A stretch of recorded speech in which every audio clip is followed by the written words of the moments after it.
how often do you use your little stubby?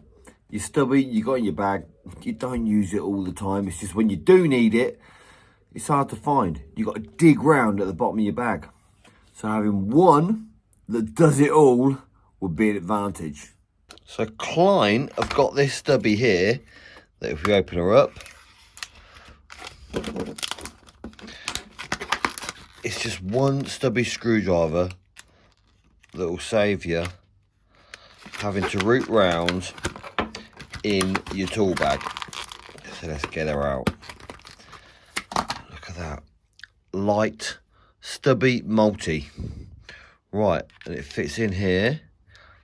Yes, and it is a little stubby still. I thought it was going to be a bit long and stick out. But this one, you've got your flathead. And then you've got your Phillips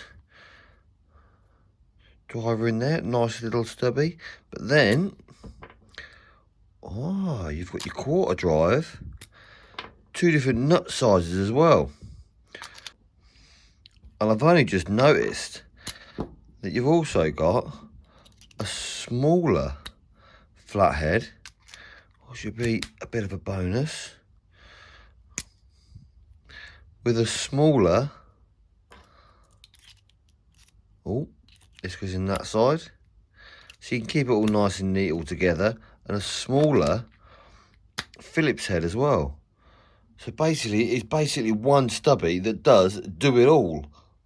So basically, whatever challenge you're facing, you can get the small one. Yep, you can get that screw out, done. Hang about, that one's a bit bigger. So you put your bigger one in. And yep, you can get that one out as well.